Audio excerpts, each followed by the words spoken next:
अहम ब्रह्म। ओम यजुर्वेद अध्याय 35 मंत्र 7।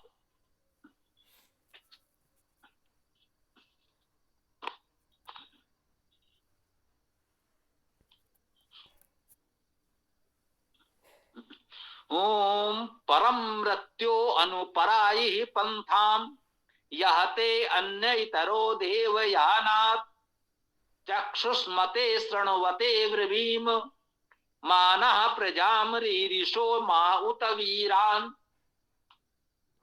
ये मृत्यु संबोधन में है, मृत्यु को ही संबोधित कर रहे हैं। हे मृत्यु, इसे आप साहस कहें, आत्मबल कहें, मनोबल कहें, हम सीधे सीधे मृत्यु को ही संबोधित कर रहे हैं। हे मृत्यु,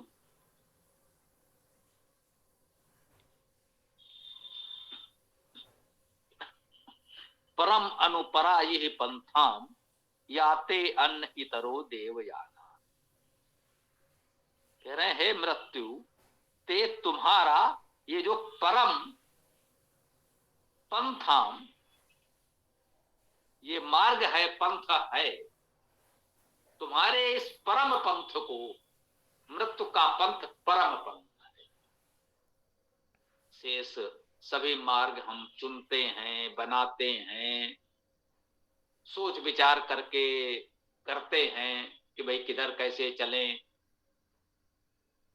वो चाहे वैचारिक मार्ग कहें या व्यवहारिक रूप से धरातल पर चलने वाला ही मार्ग कहें, बहुत कुछ उसमें हमारी भूमिका होती है। मृत्यु का परम पंथ है, उसमें हमें कुछ नहीं करना है। अब मृत्यु है तो है, वो एक जीवन का सत्य है, उसे अपने जाना है। तो मृत्यु के पंथ को कहा गया परम पंथ। देवयाना होगा मृत्यु का परम पंथ, लेकिन देवयान से,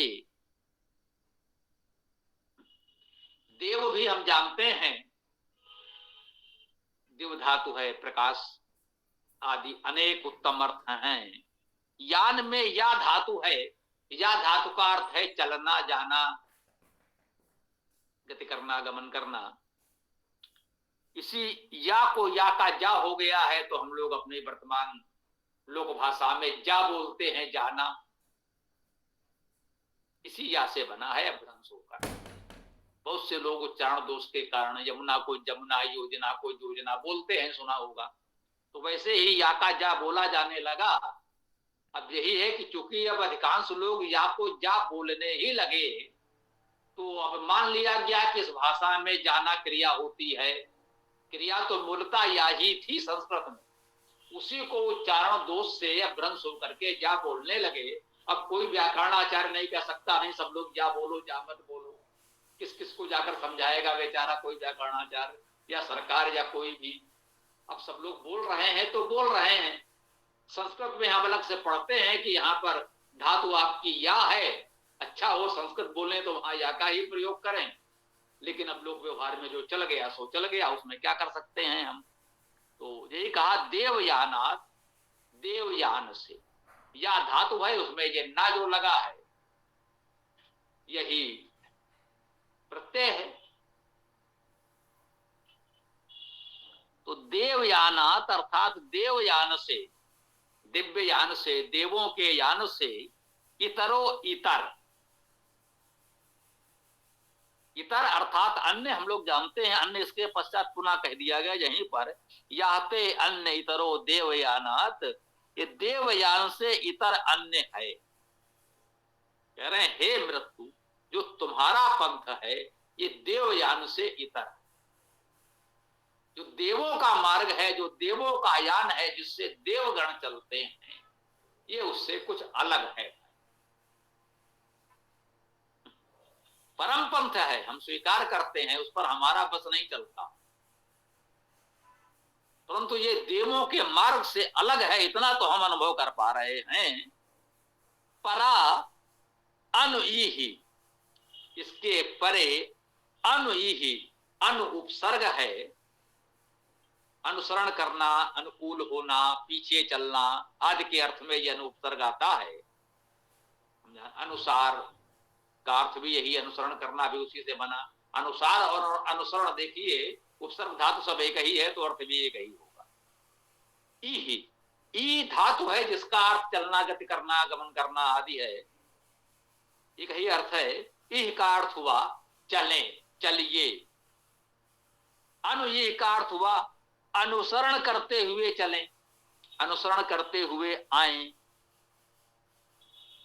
कह रहे हैं परम मृत्यो अनुपरायि ही पंथाम याते अन्न इतरो देवयानात्।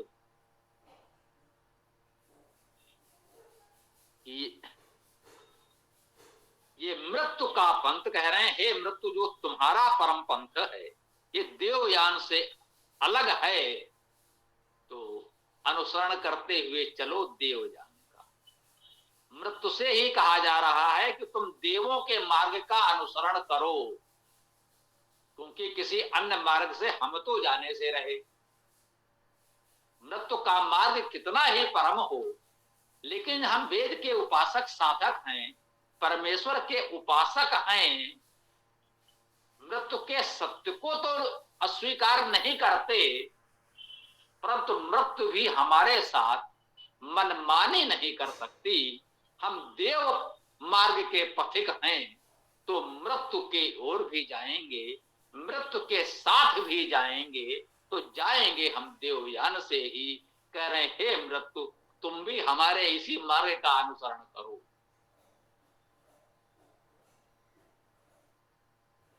चक्षुष ब्रवीम, चक्षुष मते, हे चक्षु युक्त या चक्षुमति वाले। चक्षुष्मति शब्द हो सकता है जिसका संबोधन रूप भी मते बन जाएगा, और चक्षुष्मत शब्द होगा यदि, देखिए मति यदि इकारांत है, ई है, तो ए हुआ है, यह संबोधन में होता है सामान्य। यदि चक्षुष्मत शब्द माना जाए तो उसमें ई सप्तमी विभक्त लग करके चक्षुष्मते बन सकता है। चक्षुष्मत में, श्रृणवते में भी वही बात है, श्रृणवत ई। अब देखिए, अब इसमें चक्षुष्मत मत प्रत्यय है, यदि मत प्रत्यय लगा है उसमें ता अस्वर या हलंत है, फिर ए जुड़ेगा तो ये चतुर्थी एक वचन होगा। तो इस प्रकार से एक शब्द को हमें इसमें विचार करना होगा कि इसमें क्या प्रत्यय, कौन सी विभक्ति हो सकती है, उसके अनुसार क्या अर्थ हो सकता है, और एक से अधिक अर्थ हो सकते हैं, तो उसमें से हमें कौन सा अर्थ ग्रहण करना है। अभी हमने शब्द को देखा, कोई अर्थ हमारे विचार में आया, ठीक आगे बढ़े। जब अन्य शब्दों को देखा, वाक्य बनाया, तब लगा नहीं इसमें ये वाला नहीं, ये वाला अर्थ ज्यादा उपयुक्त होगा, तो हमने उसे ग्रहण कर लिया। वेद मंत्रों का अर्थ करने का हमारा विधि विधान, हमारी शैली, तरीका तो यही है। हम चाहते हैं आप लोग भी इस प्रक्रिया को सीखें, समझें और अपनाएं। तो चक्षुमान के लिए, दृष्टियुक्त के लिए, श्रृणवते सुनने वाले के लिए, ये श्री श्रृण धातु का अर्थ सुनना हो गया, चक्ष धातु का अर्थ देखना है, चक्षुष्मते दृष्टिमान, श्रृणवते सुनने वाले, श्रवण युक्त श्रवण के लिए ब्रवीम बोलता हूं। लो, कह रहा है ब्रवीम मैं बोलता हूं, मैं नहीं कहा है। ब्रवीम उत्तम पुरुष एक वचन की क्रिया है, तो मैं बोलता हूं, मैं तो अपने आप आ गया, क्योंकि उत्तम पुरुष एक वचन तो है ही। तो कह रहा है कि मैं, जो दृष्टियुक्त हैं, जिनको ईश्वर ने आंखें दी हैं, देखने की सामर्थ्य है, श्रवणवते जिनमें सुनने की सामर्थ्य है, जो देखने सुनने में समर्थ हैं, उनके लिए बोलता हूं। अब जो कुछ देख सुन सकते ही नहीं, उनके लिए क्या बोला कहा जाए। यहां पर केवल भौतिक नेत्र और कर्ण की बात संभवता नहीं हो रही है। वे कहते तुमको कुछ दिखता दिखता नहीं है, तुम्हें कुछ सुनाई नहीं पड़ता है, इतना तुमसे कहा जा रहा है तो तुम सुन नहीं रहे हो, इतना तुम्हारे सामने सब कुछ है, तुम्हें कुछ दिख नहीं रहा है। उस अर्थ में यहां पर कहा जा रहा है कि जो वास्तव में दृष्टियुक्त है, कि जो कुछ है समझ उसे वो देखने समझने में समर्थ हैं, जो कुछ कहा बताया जाए उसे वो सुन समझ सकते हैं, तो कहते हैं चक्षुमान दृष्टियुक्त और श्रवण युक्त के लिए कहता हूं। क्या कहते हैं? मानः प्रजा मरीरिषो मां उत वीरान। संबोधित किया है मृत्यु, हे मृत्यु, मृत्यु को ही संबोधित किया है। सीधे सीधे आंखों में आंखें डालकर बात करना जिसे कहते हैं, हम मृत्यु के सामने भी उसकी आंखों में आंखें डालकर बात कर सकते हैं। वो ये मंत्र हमको साहस प्रदान कर रहा है, कह रहा है हे मृत्यु, मां नह प्रजा मरीरिसो, मां नहीं नह हमारे प्रजा को, हमारे प्रजा को नहीं रीरिसो, रोष करो, हिंसा करो। रिस धातु का अर्थ हिंसा करना।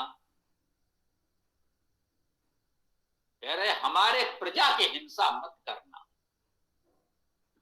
मां उत वीरान, और उत्कार्थ तथा उस प्रकार, और जैसे हम लोग भाषा में कहते हैं और, जय और वय, तो ये और के अर्थ में वेद में उत आता है, इसमें ता हलंत नहीं होता, ता अकारांत है। कहते हैं और मां वीरान, वीरों को भी नहीं, जो हमारी प्रजा है उसकी हिंसा मत करो और हमारे वीरों की हिंसा मत करो। मृत्यु को भी चुनौती है कि तुम हमारे प्रजा के, हमारे वीरों की हिंसा मत करो। मृत्यु एक शाश्वत सत्य है, मृत्यु सबकी होनी है। हम कहते आए हैं, विविध विभिन्न मंत्रों में चर्चा की है कि जो जन्मा है वो मरेगा, शाश्वत सत्य है। जिसका जन्म हुआ है वो मरेगा। किसी का जीवन काल बहुत छोटा है, कुछ कीट पतंग आदि, उनका जीवन काल बहुत छोटा हो सकता है। बहुत से पशुओं का जीवन काल हमसे, मनुष्यों से भी अधिक होता है। 100, 200, 150 वर्ष बहुत से मनुष्य या पशु जीवित रहेंगे। कुछ वृक्षों का जीवन काल कई सौ वर्ष हो सकता है। जीवन काल कितना भी अधिक हो, करोड़ों अरबों वर्ष हो सकता है। पृथ्वी का जीवन काल, सूर्य का जीवन काल करोड़ों अरबों वर्ष हो सकता है।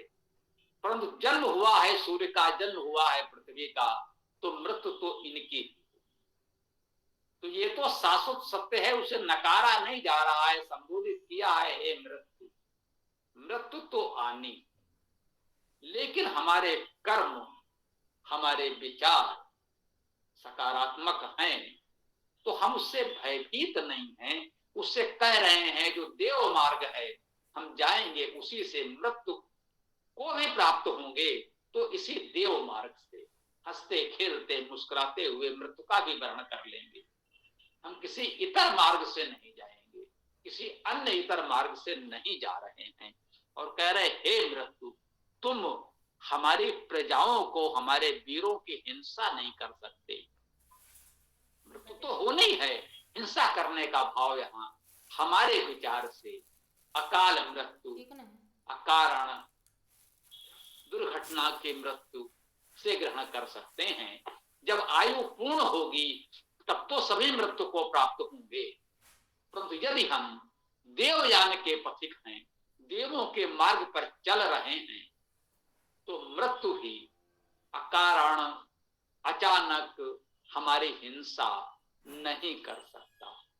हम पूर्ण आनंदमय जीवन को प्राप्त हैं।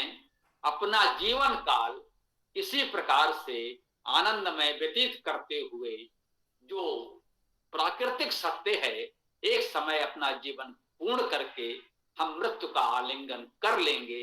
ऐसे ही प्रसन्नता पूर्वक, आनंद पूर्वक मृत्यु का भी वर्ण कर लेंगे।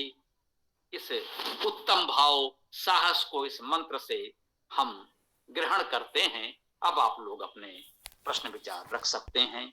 ओम खम ब्रह्म।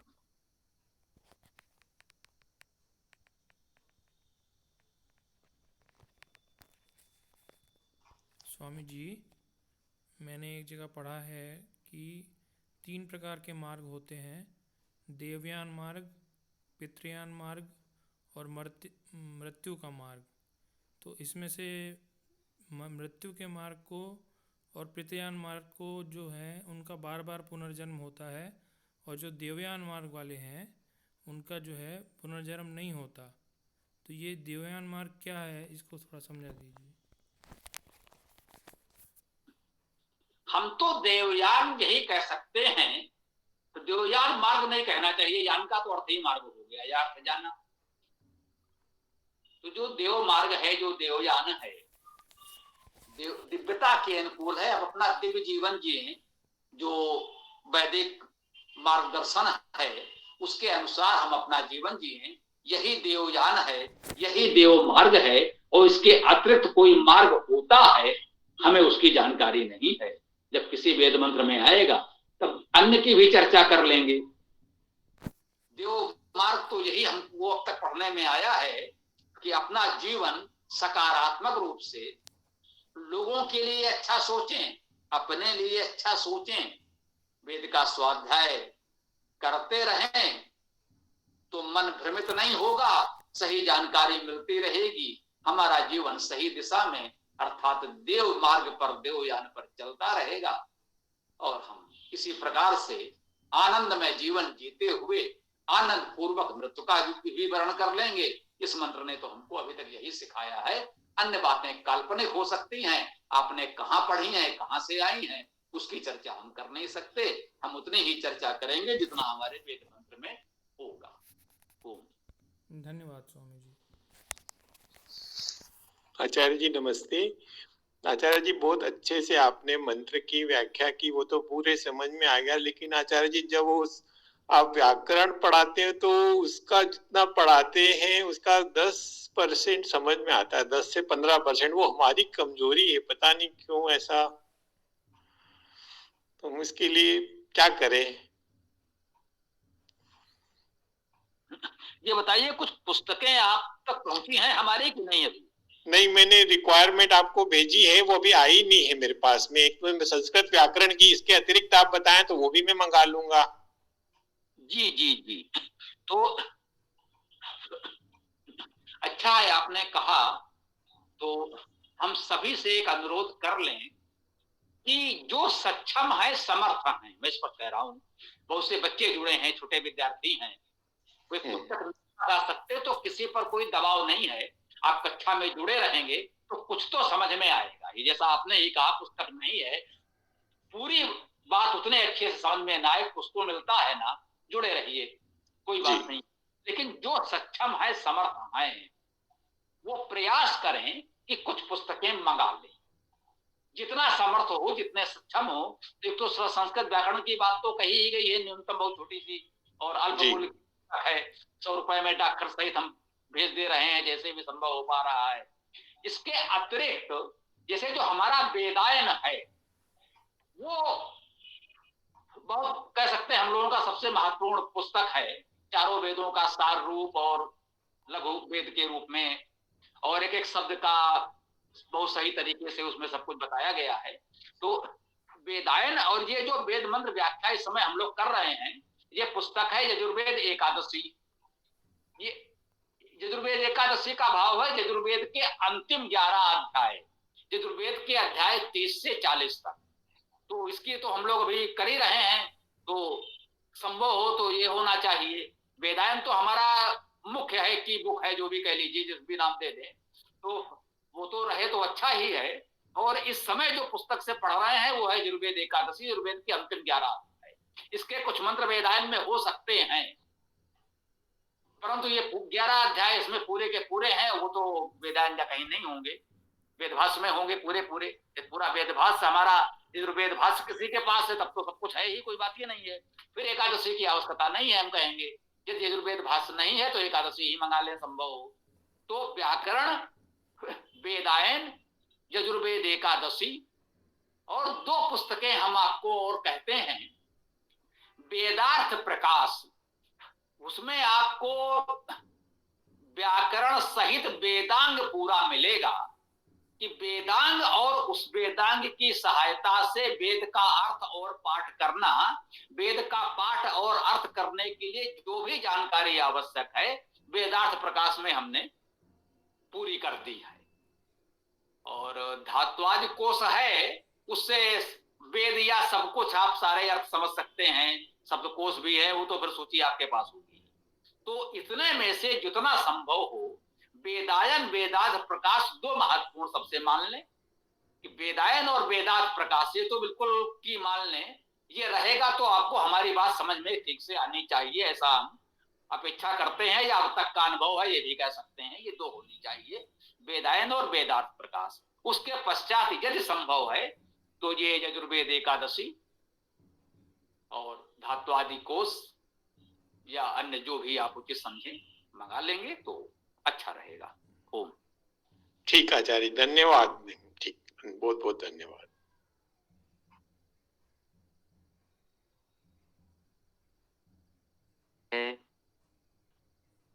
सुनेंगे जी? जी अजय जी बोलिए, कुछ कह रहे हैं तो बोलिए।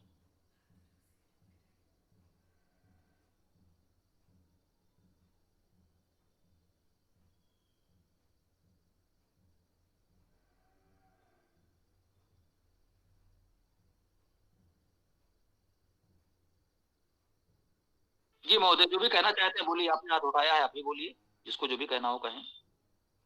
स्वामी जी, एक प्रश्न पूछना चाह रहा था। जी बोलिए। आपके पास में न्याय दर्शन, योग दर्शन, ये दर्शन है क्या? आपने उसको उन पर देखिए, ये पुस्तकें हमने कह लीजिए बचपन में विद्यार्थी जीवन में पढ़ डाली थी यहाँ वहां से, और धीरे धीरे वेद में रमते चले गए तो ये सब छूटता चला गया। ये सब विद्यार्थी जीवन की चीजें थी, बचपन में पढ़ा खेला और छोड़ दिया। जब वेद तक पहुंच गए तो इन सब की कोई आवश्यकता नहीं रही, ऐसा मुझे लगता है। बहुत योग शिविर भी किए, बहुत दर्शनों पर चर्चा की, दर्शन हमारा विषय था, ईश्वरी कृपा से बहुत अच्छा रहा उसमें। और अब धीरे धीरे हमने अपने आप को पूरी तरह से वेद पर केंद्रित कर दिया है। लेकिन हम तो बचपन में ही हैं अभी। नहीं, ऐसा कुछ नहीं है। जब आप वेद से जुड़ गए हैं तो फिर अब वो छूट गया, अब उसको छोड़ दीजिए। हम यही कहेंगे, जब वेद से जुड़ गए, आपने वेद को पा लिया तो अब उसकी आवश्यकता नहीं रही। वो भटकाव था जो भी मान लीजिए, मैं यही कहूंगा। जैसे बात पुलकित को तो मैंने यही कहा कि बचपन से मैं सीधे तुम्हारी आयु से वेद से जुड़ा होता तो अब तक और बहुत कुछ हो गया होता।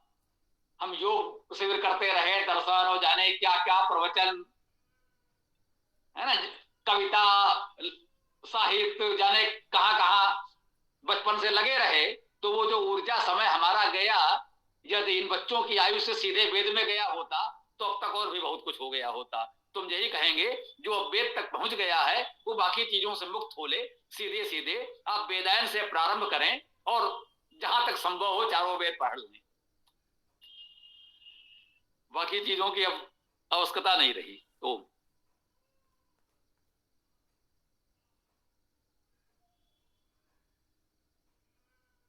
स्वामी जी सादर नमस्ते।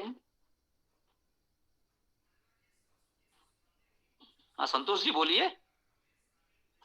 जी स्वामी जी, एक शंका है मेरी इसी विषय में, जो अभी आपने बात रखी उस विषय में पूछ सकती हूँ? बोलते रहिए, ये मत कहिए पूछ सकते, उसमें व्यवधान होता है। आपको जो भी कहना है कहने, ये सभी लोगों से कह रहे हैं। जी जी, ये मैंने ऐसा सुना है विद्वज्जनों से ही कि, और देखा भी है कि हम वेद के मंत्रों को अर्थ नहीं स्पष्ट कर पाते हैं। यहाँ तक कि जो भाष्य है महर्षि दयानंद जी का, उनका जो हिंदी में भी भाष्य है, हम उसको भी उन शब्दों को नहीं समझ पाते। तो व्याकरण को पढ़े बिना हम वेदों को नहीं समझ सकते। क्या ये मेरी धारणा सत्य है?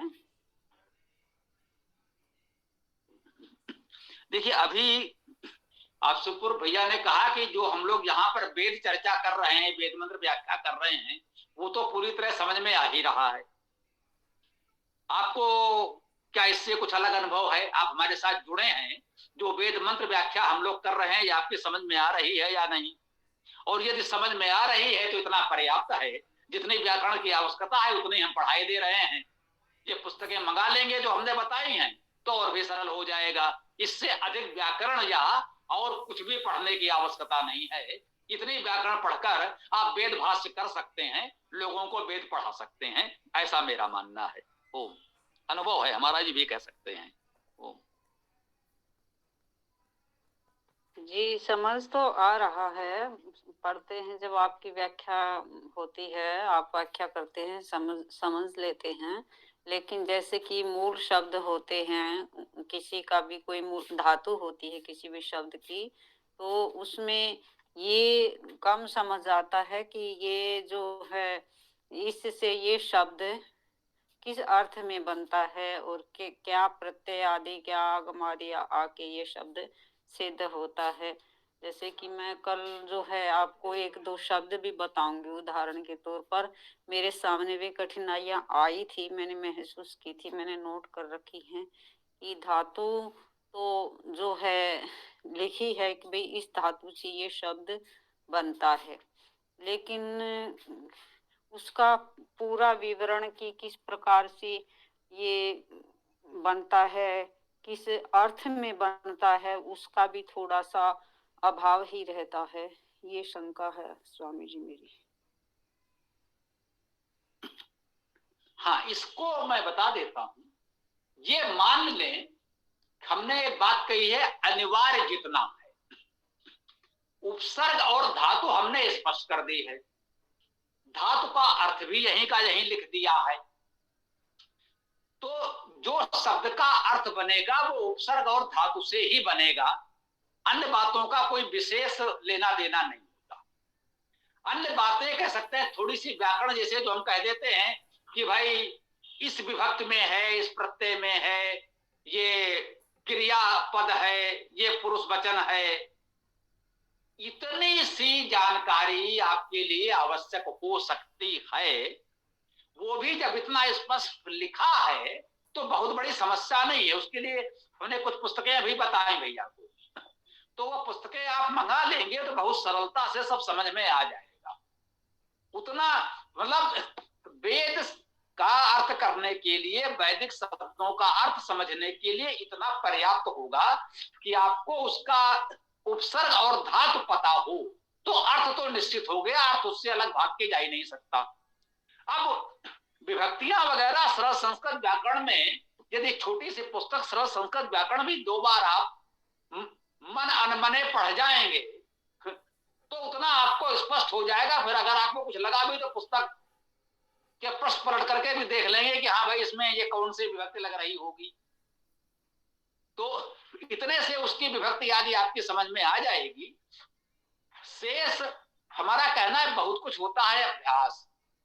आप चाहे जितना सिद्धांत कक्षा में पढ़ करके स्वर्ण पदक प्राप्त कर लें परीक्षा में, लेकिन जब आप कार्य क्षेत्र में उतरेंगे तो फिर धीरे धीरे अनुभव ही आपको पूर्ण परिपक्व बनाएगा।